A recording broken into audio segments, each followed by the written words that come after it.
Salam sejahtera bagi kita semua. Kiranya saudara-saudari beroleh sukacita pada hari ini dan perlindungan dari Tuhan. Renungan harian pada hari ini, Sabtu 11 September 2021, tertulis dalam Yakobus pasal 5 ayat 19 sampai 20. Saya akan bacakan untuk kita semua. Demikian sabda Tuhan. Saudara-saudaraku, jika ada di antara kamu yang menyimpang dari kebenaran dan ada seorang yang membuat dia berbalik, ketahuilah bahwa barang siapa membuat orang berdosa berbalik dari jalannya yang sesat, ia akan menyelamatkan jiwa orang itu dari maut dan menutupi banyak dosa. Demikian sabda Tuhan. Saudara-saudara yang terkasih dalam Tuhan Yesus Kristus, ada satu kisah yang menceritakan pertobatan seseorang dari perbuatannya yang jahat. Seorang pemuda yang tinggal di kampung yang mengalami hidup susah, berniat merantau ke Jakarta untuk mengubah kehidupannya. Dia berharap di Jakarta dia akan berhasil dan sukses. Setelah dia Jakarta, dia berusaha mencari pekerjaan ke sana kemari, namun tak kunjung memperoleh pekerjaan. Sebaliknya, dia justru menjadi gelandangan dan hidup tinggal di kolong jembatan. Menjadi dari itu dia berpikir bahwa dia tidak akan pernah sukses. Karena itu dia memutuskan untuk melakukan pekerjaan kotor dan bisnis hitam.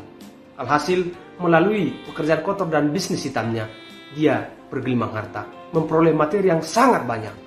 Kemudian dia memutuskan untuk menikah gadis pilihannya. Awalnya, si istri tidak mengetahui apa pekerjaan suaminya. Namun lama-kelamaan dia menyadari bahwa suaminya bekerja dengan pekerjaan yang kotor dan bisnis hitam. Dengan penuh kelembutan dia berusaha untuk membujuk dan menasihati suaminya agar meninggalkan pekerjaannya.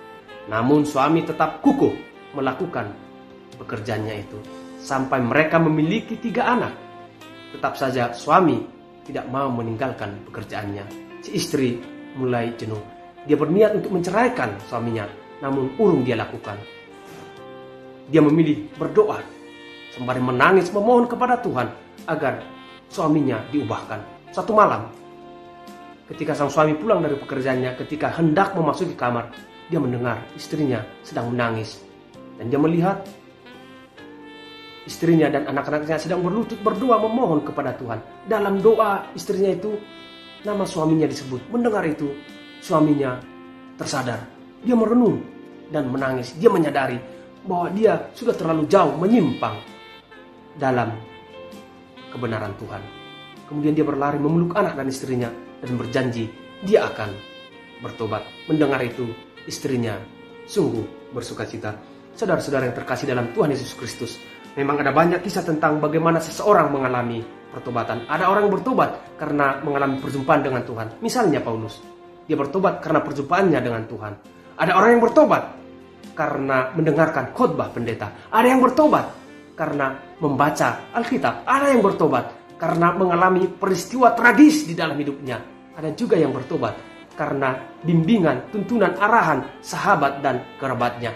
Ada memang banyak faktor dan motivasi yang mendorong seseorang mengalami pertobatan di dalam hidupnya.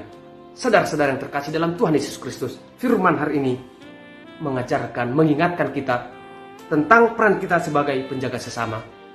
Dikatakan, saudara-saudaraku, jika ada di antara kamu yang menyimpang dari kebenaran dan ada seorang yang membuat dia berbalik, ketahuilah bahwa barang siapa membuat orang berdosa berbalik dari jalannya yang sesat, ia akan menyelamatkan jiwa orang itu dari maut dan menutupi banyak dosa. Saudaraku, upah dosa adalah maut dan kematian.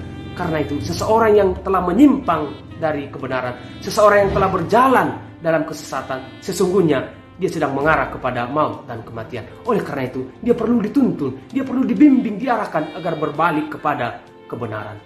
Karena itu, saudara-saudaraku, melalui firman hari ini, kita diingatkan, jangan ragu untuk menegur, menasihati, membimbing, mengarahkan seseorang yang telah menyimpang dari kebenaran Tuhan.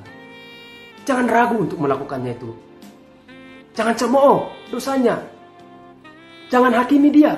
Jaga jarimu agar jangan terlalu cepat mengekspos dosa kesalahan seseorang di media sosial. Tapi dengan santun, dengan bijak, nasihati, tuntun, arahkan dia agar dia kembali kepada kebenaran.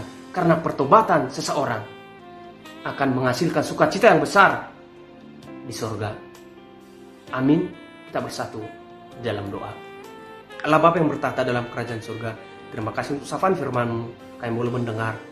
Engkau mengingatkan kami Tuhan, agar senantiasa hidup dalam kebenaran-Mu. Kami juga Engkau ingatkan untuk selalu memberikan tuntunan arahan, agar saudara-saudara kami yang mengalami kesesatan hendaknya berbalik di dalam jalan kebenaran-Mu. Inilah doa kami Tuhan. Amin.